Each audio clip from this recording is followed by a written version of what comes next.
This is Help, I'm a Contractor podcast. Hi, I'm Seth Lewis. I am a blue-collar business coach. Finally, someone that understands what contractors actually go through. My goal and vision is to connect business owners with knowledge while tackling some of the industry's toughest challenges. Please subscribe to my content and let's support each other to create awareness for our industry. Check out what I have going on at www.bluecollarbusinesscoach.net. Check out my book that has helped business owners across the country change their business and their life. But for now, it's time for the show. Let's get it. Today on the show, I am so excited. I have Anesti Zakos that's going to be talking about building a sustainable future workforce and what this looks like. Anesti is a builder, furniture maker, artist, and mentor. He's passionate about helping youth and developing the construction and trade industry. He's been in the trades for over 21 years, and he's now the executive director of Impact Builders, a mentorship program for high school students to help them learn about building trades so they can create sustainable futures for themselves. So excited to have this topic. It's something that we desperately need. Welcome to the show, Anesti. Thanks, Seth. I'm excited to be here today. Yeah. So tell me a little bit about, yourself, where you're located, how you got into the construction. I mean, you have a, pretty interesting background from a builder to furniture maker, artist. Yeah, I've been in the building trades since about 2000. I went to art school up here at Ithaca College. And, when I graduated, I really wanted to continue the creative process, and maybe even a little bit more, where I was creating something that was, I don't want to say something permanent, but something that was more than just something on a wall, or something that was something for a space, something that the space lived in. And I got my first job at a housing development, a sustainable housing development. And I kind of just fell in love with, putting up walls, building decks. And it really, I can't really say anything more than that. I also worked in an architectural firm for about 6 years. So I've kind of been in both the design aspect of it and the management aspect of it and the building aspect of it. And then working in a shop setting as well, doing some furniture and some furniture restoration. It's, having a lot of avenues in all of the building trades. It's been an exciting last couple decades. What was it about the building that got you excited? Because, as we look at the younger generation, I think it's important to clarify for people like yourself and for them to help them see and maybe recognize their passion earlier. So what was it about your journey that really stood out? Yeah, that's a great question, because I didn't really, one of the first crews I managed really took me back to the first home I built, one of the first crews I was on. And I remember watching this crew I was managing, and the first couple days, the first week maybe, they were listening to me. They were following directions, and everything wasn't like matching up. We weren't really synchronistic, right? But we were still a crew. Then after we framed the floor, things started gelling. Then after we got that first floor up, they really started to see the building develop. Then we got that first floor, like that second floor up. They got to really see what was going up. So that second week, all of a sudden, they would all of a sudden, like, I saw this shift in their being and their, like, how they would listen to me. It went from like, hey, Anesti, cool, what are we doing today? To all of a sudden, like, what are we doing today? Like there was this excitement in their presence every day, and all of a sudden it was a shift to this synchronistic um, teamwork. Like it became this on-site team and family, because that's what construction is really. It's a family set environment. And that really brought me back to the first crew that I was on.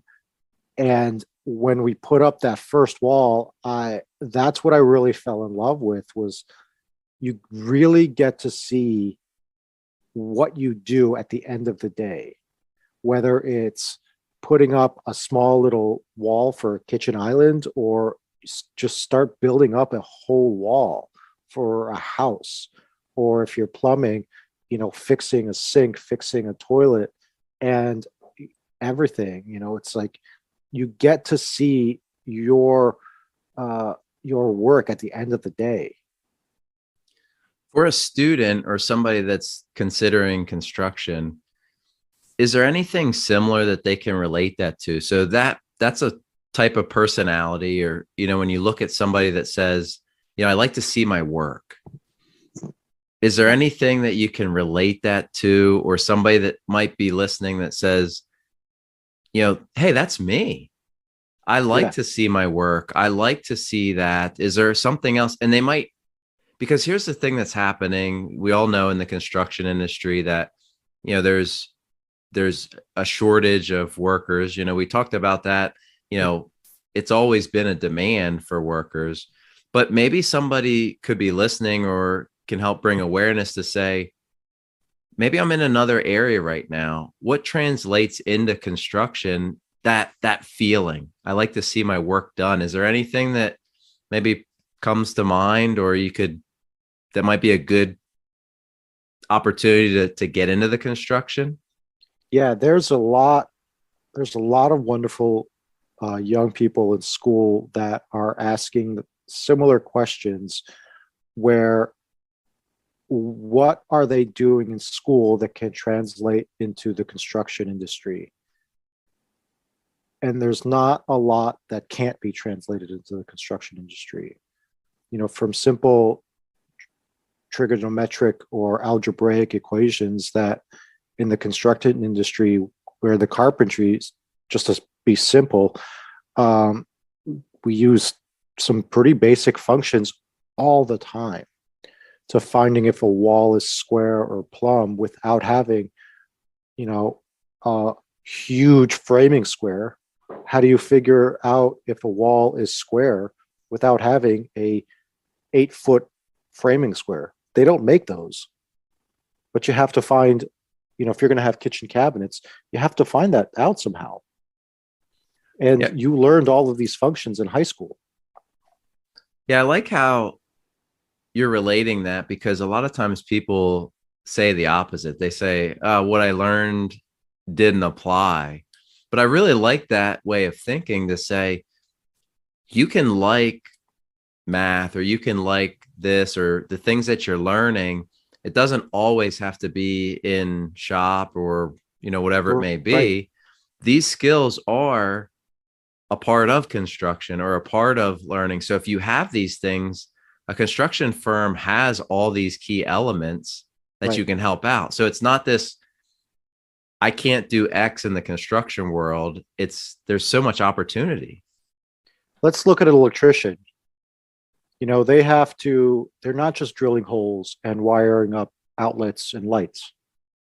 Before they even start that, they have to know how many outlets you're putting in a wall, how many, appliances and other equipment are going into a building, to see if that existing service panel can accommodate all of everything that you're going to either renovate or even build a new house, right? So that's basically math right there, to accompany whether, even if that service that's coming into the home is adequate enough.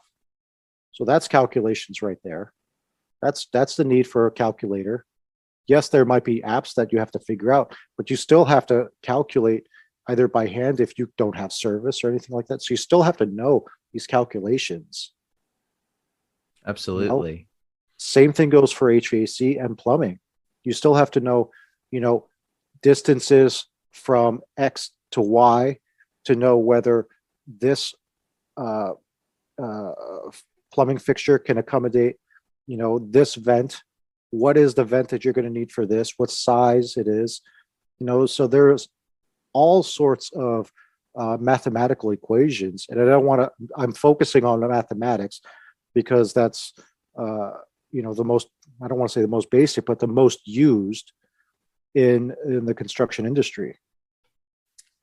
So when you look at the current students today and the way the programs are set up, what's your assessment on the trades and the youth going into it right now?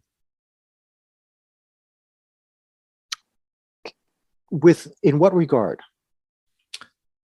I guess maybe the pipeline, or it could be the interest. What are organizations, or what is society doing to help people get into the trades, or to bring awareness to the trades? Because I think that's such an important topic. You have all these construction owners and businesses and everything that say, we need people, we need people, we need people. What's the process to help make that happen? So the reality is the building trades have, and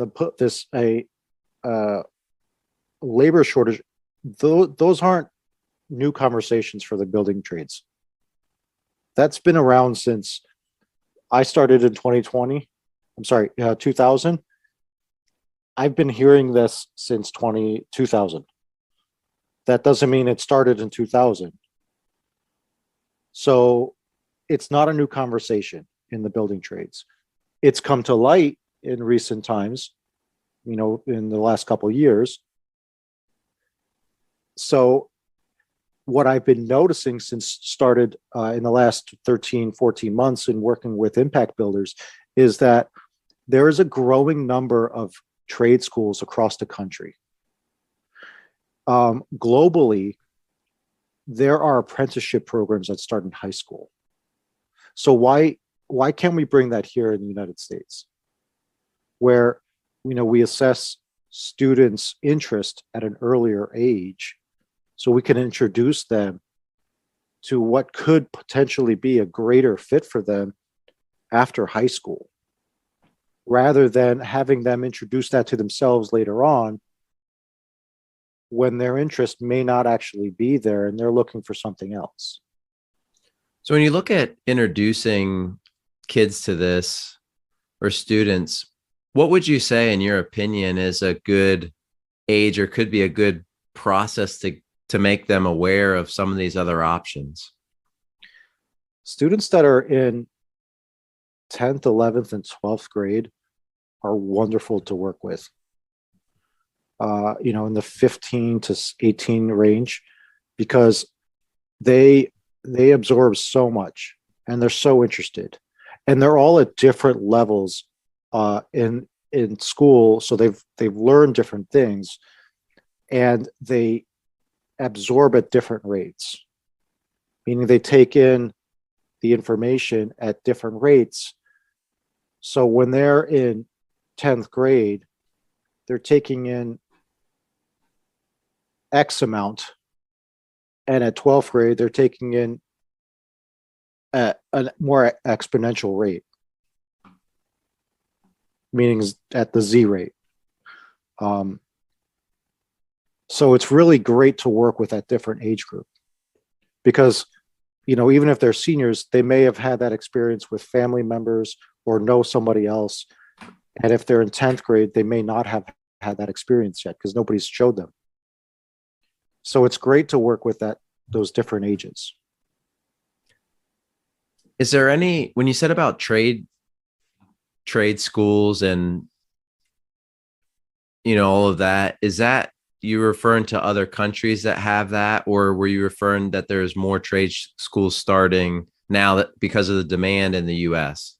There are, in the last few years, there's a growing number of trade schools that are either part of, or they're really more separate from a conventional schooling system, where you could enter either in conjunction with your core curriculum or after school, or once you graduate from your primary schooling system. Like once you're done with high school, you could enter a trade school.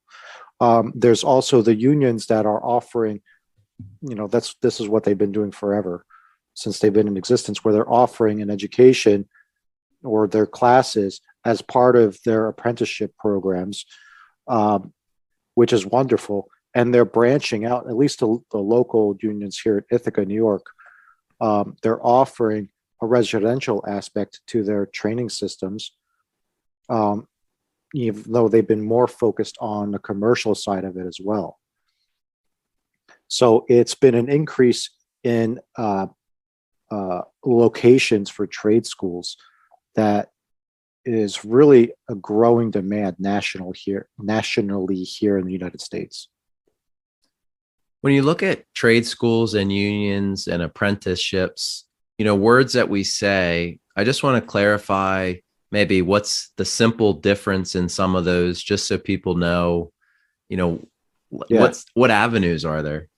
Yeah. Apprenticeships are usually located with unions, where you apply with the union to be an apprentice, and then you take classes after work, and then you work with either journeyman or master workers, and then you take your courses afterwards. So you start as an apprentice, meaning you are you're watching, you're learning, you're getting mentored by older individuals who have been doing this for a longer time than they are, because they just started out, and then learning from there and working their way up the ranks. Internships aren't really in the construction industry because they're generally so. Thanks for listening to the show. I specialize in working with contractors and service business owners just like you. If you are your business and you're looking to do less, not more, if you have a great product or service but deals aren't closing the way that you want, maybe you've grown so much and operationally it's been a mess. Maybe it's gaining back more time, better organization, and reducing stress. You know there's a better way to running your business. It's on you to take the first step. It's time. I can help. Go to www.bluecollarbusinesscoach.net and let's start by mapping out your current business versus what you want. They're generally associated with either unpaid wages or the academic world. It's something that Impact Builders is working towards bringing into the construction industry in a way of where students can have summer internship programs where they've learned all of this work or had a taste and education during their school year, and then can apply for internships over the summer while but having the ability to have stipends or their wages through Impact Builders, and then having their job placements with construction companies, where they can then gain knowledge and experience during their summer breaks. So internships aren't really a common thing, even though there is. I've heard of some companies. There is one company here in Ithaca that has had some interns with 1 or 2 high school students, and I haven't followed up. I do want to follow up with them on whether they've had success with that or not. Mentorship is something you do hear about in the construction industry, and it's synonymous with the work day, meaning you have a laborer or an apprentice, and then you have your journeyman or your lead carpenter, and they're mentoring, they're teaching their younger individuals on the job site.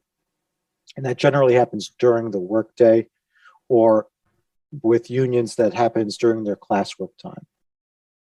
Awesome. So yeah, go ahead. Sorry. Yeah, that's really clear to, break that down and, explain that. When you say about, you mentioned about, even when you started, there was a labor shortage and people were always talking about labor. I think that's spot on, because it's, it's always been that way from my perspective as well. So I think it's great to say that, because people act like it just came about, but it's the awareness that that's happened in other industries. So it magnified it some. Mm-hmm.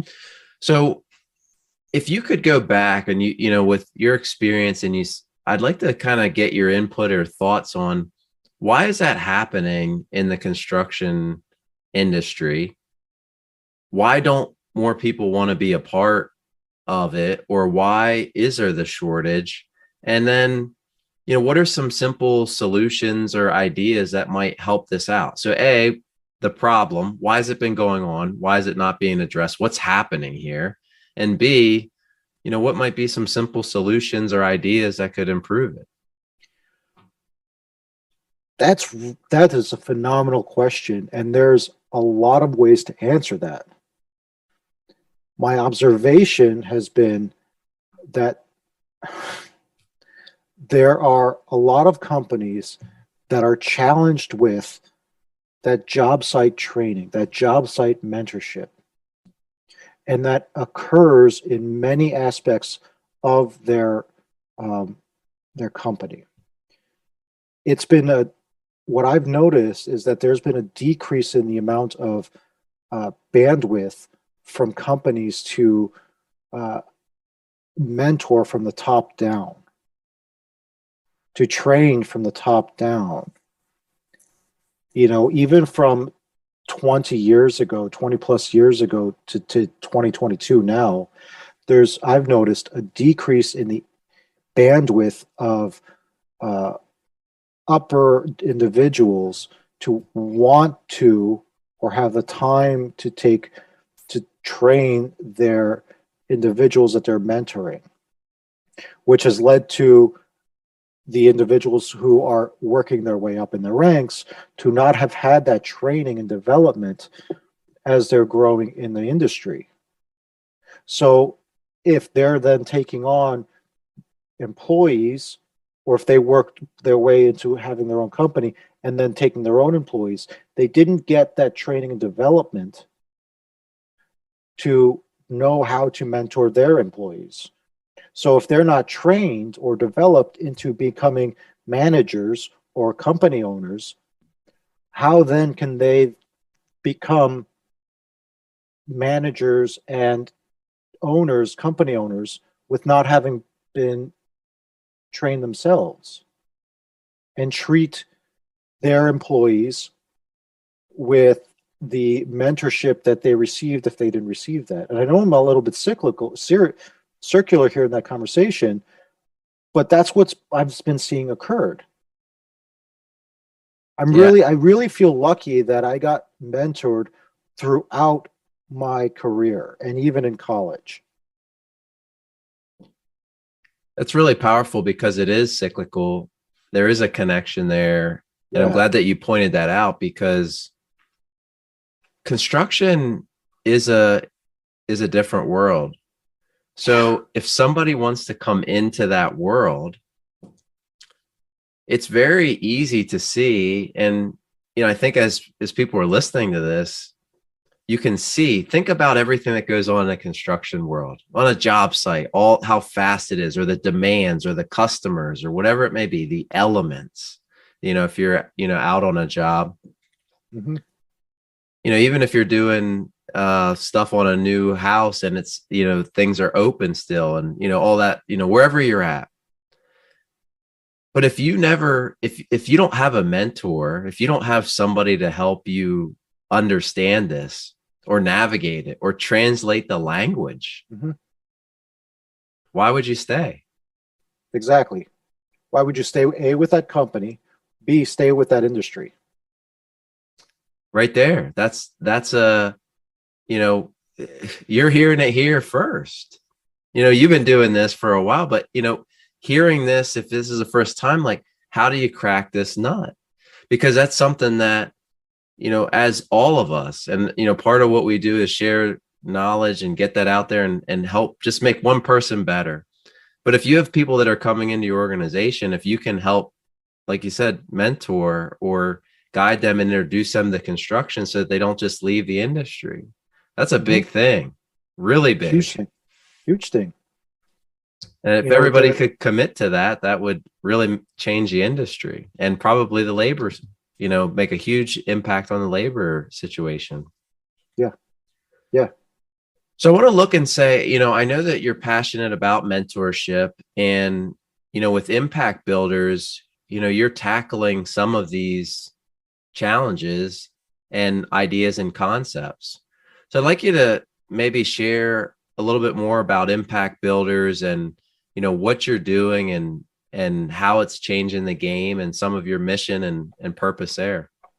Yeah. So what Impact Builders is, you stated it earlier, it's a mentorship program for high school students so they can gain that knowledge for themselves about what the building trades are, because we want them to create that sustainable future for themselves. We want these high school students to make the choices for themselves that there are options that the building trades can be something that they can learn from. There's college, and then there's other options. So what Impact Builders looks like on an actual programmatic level is we have classrooms. Right now they're virtual settings. And then we have our workshop settings where we have our mentors actually create projects with them based on where we are, whether it's cabinet building, whether it's theatrical carpentry, whether it's framing, working on like a little tiny home or something like that. And they get the knowledge from field experts on what it takes to do that. If students come in with sandals, well, you can't work in a shop with sandals on. So have that conversation that, in the building trades, you can't work with sandals on. So let's have that conversation now. So when you go to a job, that's something to not have happen because you may not be there the next day. But not have that in a way where like you can't do this, but in a way that empowers them for tomorrow.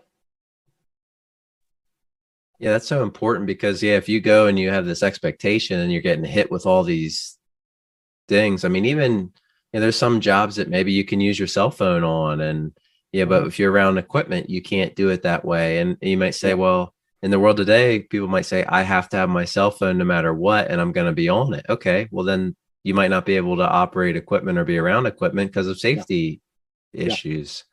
Exactly.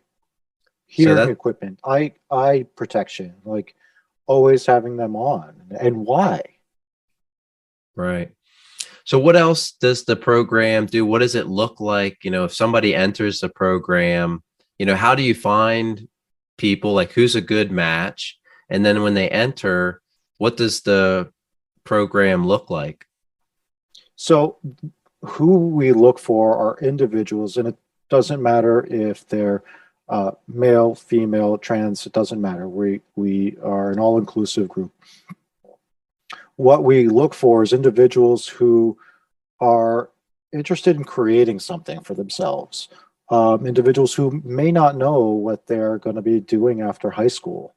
What we're looking for is individuals that may be either on the fringe or on the sidelines, and even like pulling them into something that could be something really viable for themselves.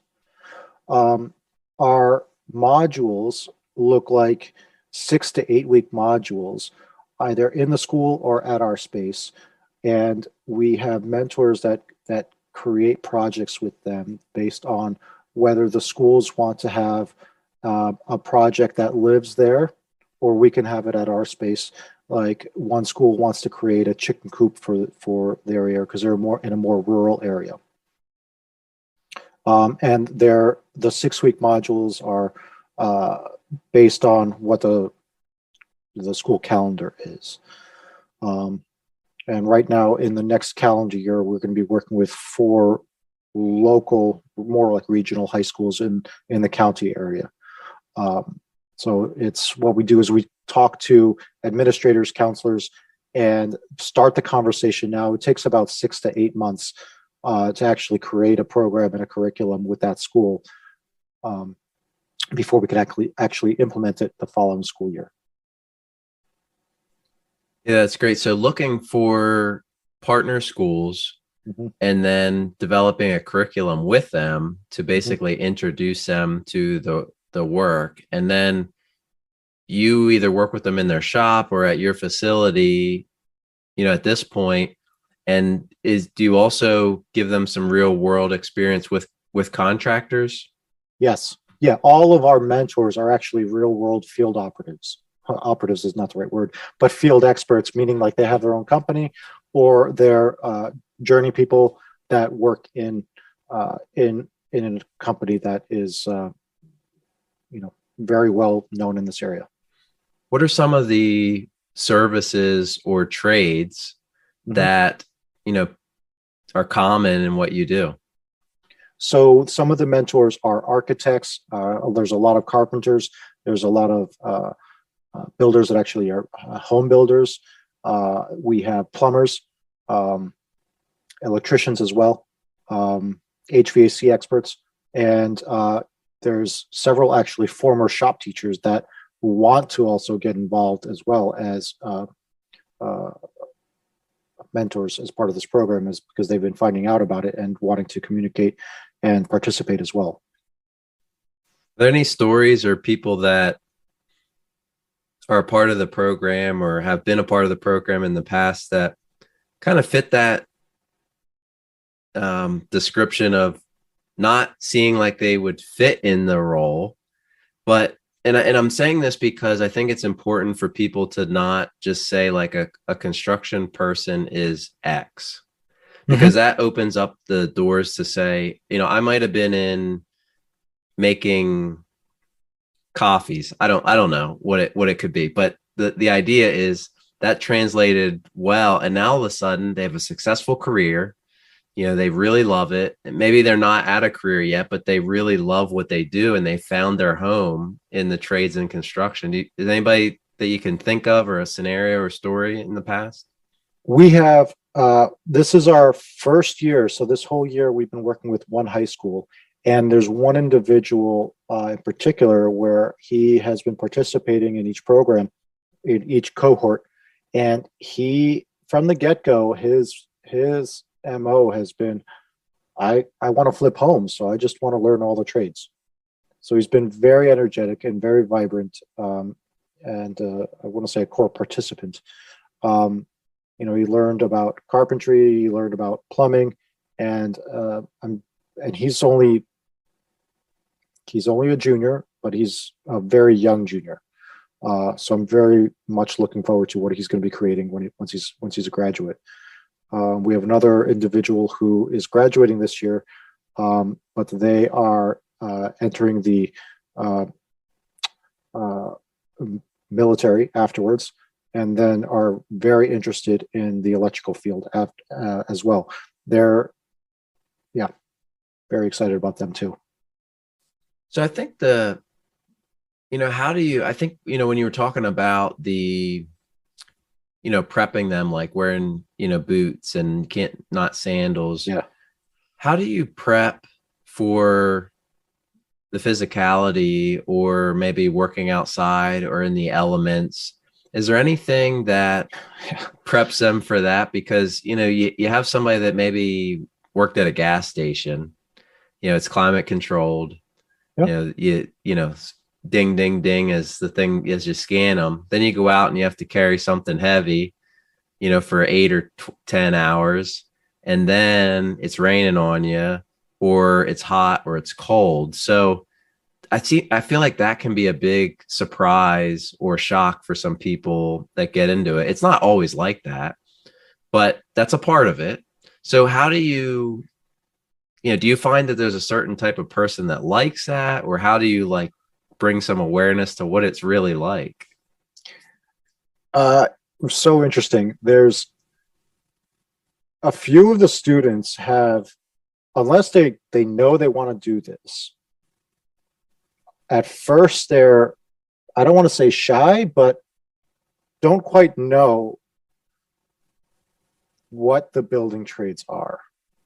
Like they've either had work done in their home, may have watched a YouTube video, may know somebody in their family. At least the students that I've been working with know very little about the building trades. So once they start working, in the shop setting, or the workshop setting, I should say, and are having to lift up lumber or having to pick up the tools, everything is heavier than it looks. And once they're making something, their interest level shifts. So I don't know if that answered your question. Yeah. I think it's, the exposure, getting them into it, just being able to see the real world. And I think that's the way that they can see it before they go to a company and have that bad experience. I think it connects to what you said in the beginning about, people get in, they don't have a mentor, they don't have somebody to show them what to do. And all of a sudden it chews them up and spits them out. And then they never go back. I did that at that point. I'm not doing that again. I know what that's like, but these experiences can be positive. And it doesn't have to be that way. So I think that, that did answer the question. Is there anything about impact builders, anything else that you want to share, what they do, or anything else that would be good for people to know? We are working towards having, I mentioned this earlier, our internships for the summertime, where, they take all of these cohorts or these modules throughout the school year. But then what are they going to be left with in the summer? We don't want these students in the summer to all of a sudden lose that or get disinterested when they come back in the fall. We want them to keep going. So what we're creating is this opportunity to stay in it in the summertime, to keep staying involved.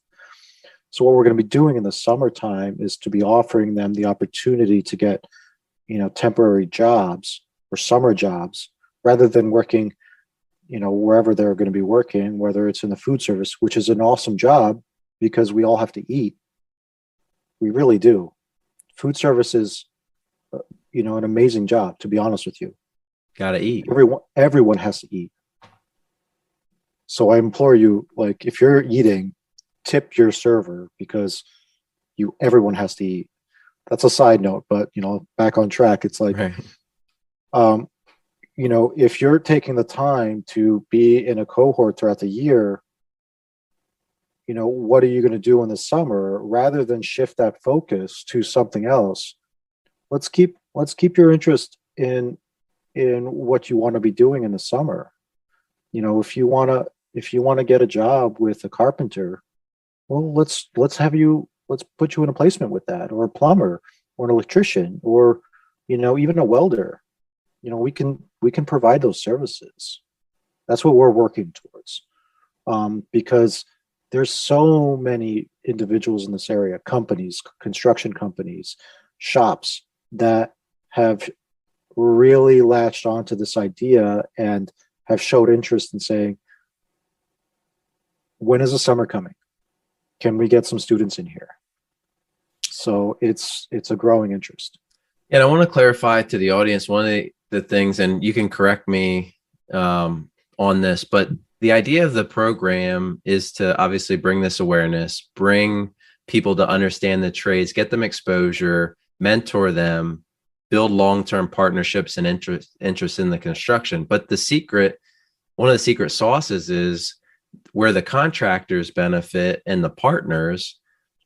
Eventually the goal is to be able to sponsor them as internships. So the program will help pay for some of their wages in part or in full, like a scholarship.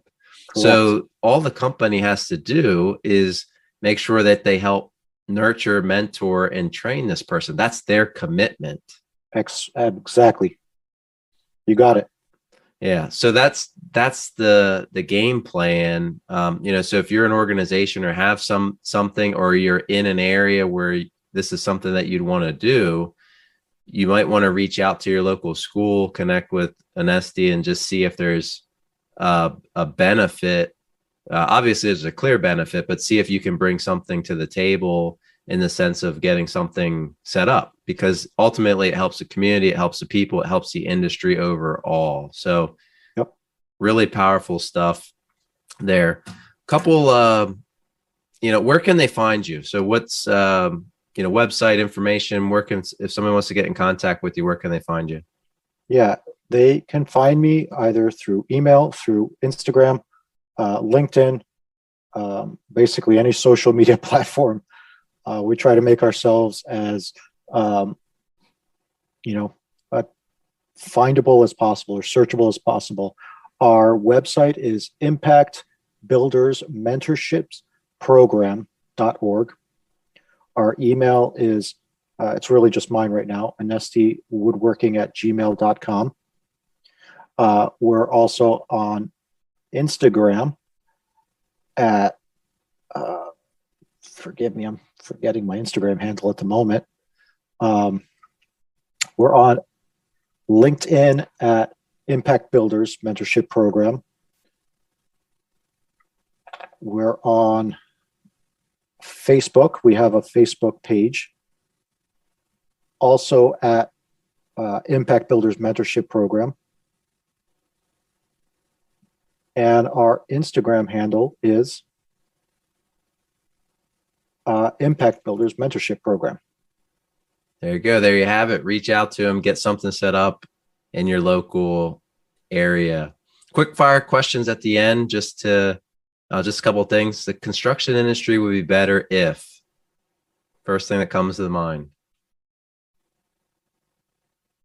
More professional growth training programs were involved for contractors to allow their lead carpenters or forepeople to not have to take bandwidth away during the workday.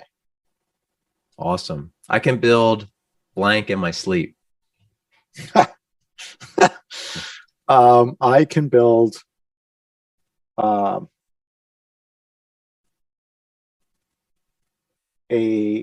home in my sleep, like a wall. Perfect. Biggest challenge is?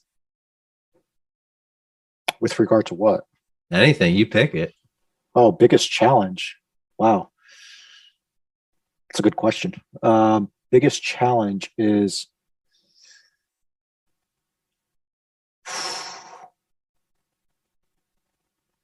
you ever read the Four Agreements? No, I didn't. I'll have to check that out. Yeah, that's a great book. The one I always struggle with is not taking things personally. Gotcha. Biggest skill? Biggest skill.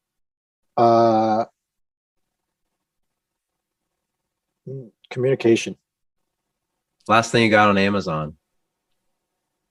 Wow. I've been straying away from Amazon. I think the last thing I got on Amazon were these very particular drywall cutout blades for this one Makita tool I have. Leads me to the next question. Favorite brand of tool? I'm not a brand loyalist. It's a toss-up between Milwaukee and Festool. Gotcha. Good stuff. I want other business owners in construction to know what? That the more construction becomes a community organization or community network, the more growth the industry becomes as a whole. We're all busy. There's plenty of work. Community is exactly what we're trying to do here with this show. And I agree with that so much. If we can stick together, we can build a community, we can share ideas, we can work together. It creates a better construction industry for us all. Anesti, thank you for being on the show. These were great insights. Reach out and connect with them. And I look forward to the Impact Builders changing the game in construction. Thanks again. Thanks so much, Seth, for having me here today. A lot of fun. Have a great day. Thanks, you too. Thanks for listening. Like and share with other contractors. Start